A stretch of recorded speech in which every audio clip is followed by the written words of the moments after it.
punishment.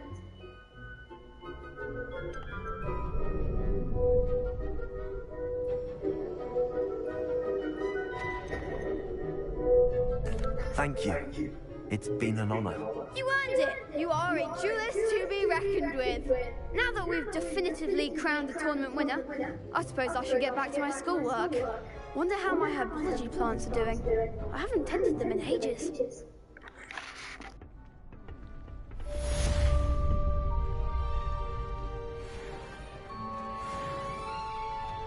You can't be beat, can you?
Good morning, Professor Garlick. How wonderful it is to see you again, Lenora dear. Oh, here. You'll need these for today's class. A little treat for your auntie. Ah, hello. Class, please welcome the newest rose in our garden. We do look forward to growing together. How thrilling it is to have everyone back together again. This year will be filled with enchantment and excitement, but the most important thing cultivated in herbology is knowledge.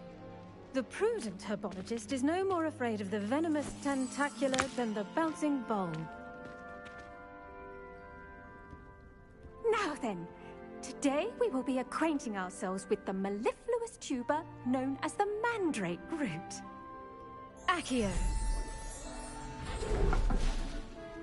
Let's see if we can't make our fibrous friends a bit more comfortable, shall we? First, let's protect our ears.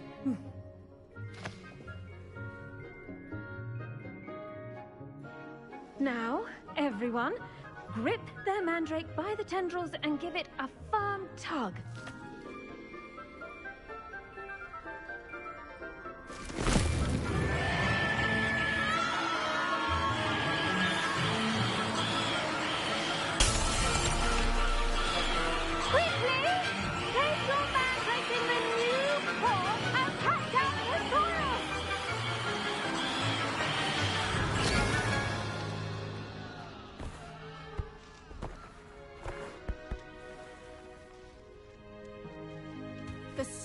should envelop the root like a warm, dirty blanket, putting the mandrake right at ease. Reparo!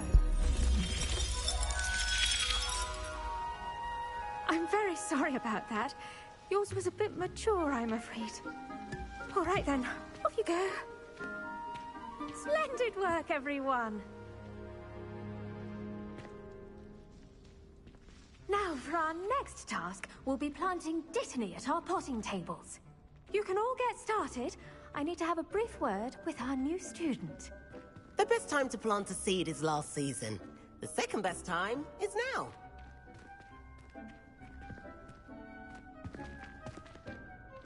Yes, Professor. Firstly, well done with your mandrake. They can be rather difficult to get a grasp of. I'll say. Nearly went deaf. Well, yes. Of course, the cry of a mature mandragora can be fatal, so remember to keep those ears protected. Now, as I mentioned, next we'll be planting Dittany. Let us find you some seeds. I already have some, Professor. Picked them up in Hogsmeade. You visited the Magic Neep. Wonderful! A prepared student is bound to bloom. I've arranged for you to have your own potting table here in the classroom. Wasn't easy to spare one on such late notice. Plant the seeds there now, and you can return to harvest them later. Even with soil, sunlight, and a bit of magic, they will take time to grow. Let's see how to balance my star thistle arrangement. Niffler's fancy or roses? Dittany's restorative properties make it a vital ingredient in the Wiggenweld potion, as you all should know from Professor Sharp's class.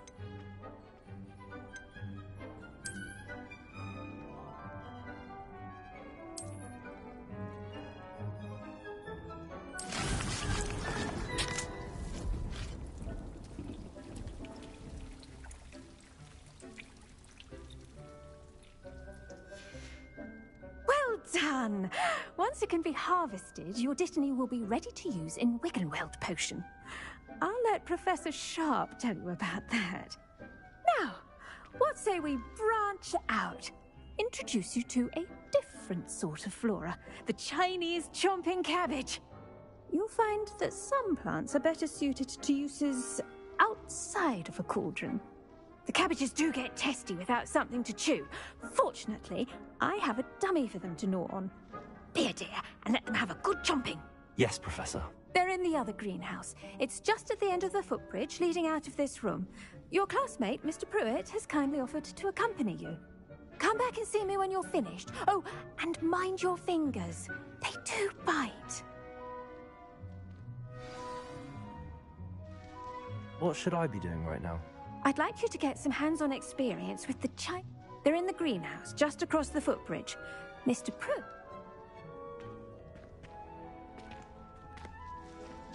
The edges mustn't curl and turn brown like that. Hello. Saw you on your way to Hogsmeade the other day. Nice to meet you. I'm Leander. I'll be showing you the Chinese chomping cabbages. Up these stairs will take us there, but your lead.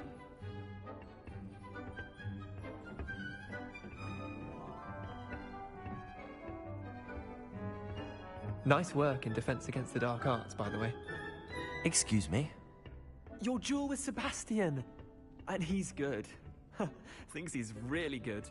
But you outright slaughtered him. It was brilliant. Oh. Well, thank you. I nearly put Sebastian in his place myself. I mean, I would have, if Hecate hadn't stopped me. Didn't she stop that dragon skull from crushing you?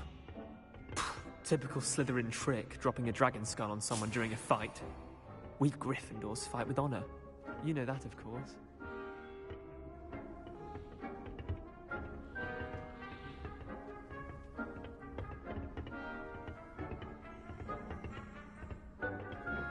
Here we are, home of the Chinese chomping cabbage. Go on, grab a few of those cabbages. Just mind your fingers. Now, see that dummy? Just toss the cabbages at it, and they'll do the rest.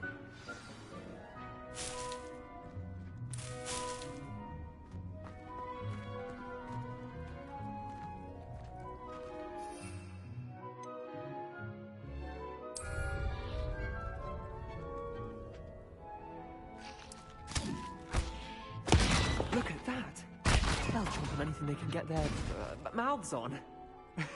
Mum planted some in her garden last year to keep the gnomes out. Did save her the de-gnoming, but they left her honking daffodils in tatters. Vicious little bastards, aren't they? My kind of plants. Not like stupid booba tubers and bouncing bulbs. The kind of plants that just have your back in a fight. Not saying you can't go it alone, but, well, imagine that wasn't a dummy.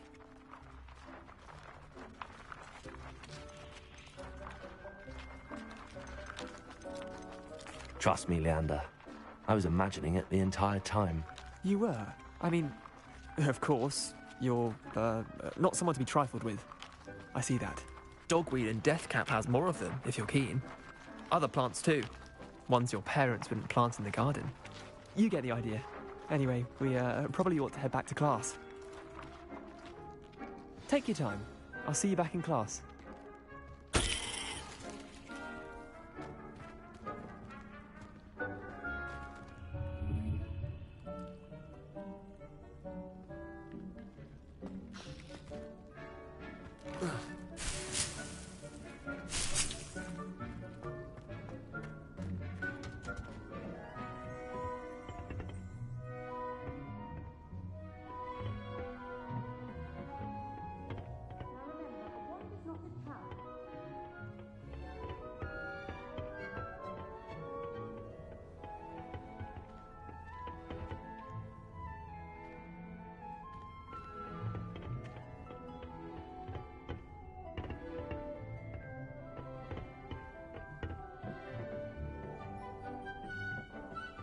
With that helpful reminder as to why we should always wear our dragonhide gloves, I shall end our lesson here.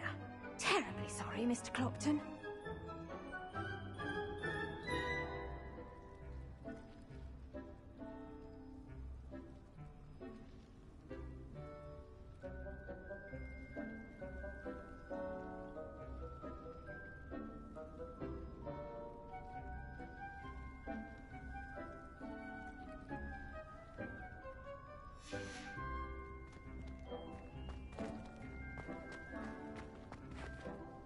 I tended to the Chinese chomping cabbages, Professor. Remarkable plants, aren't they? I hope they weren't too much trouble. Oh, don't see any bite marks or missing digits. And good, as you do seem to be quite green-fingered.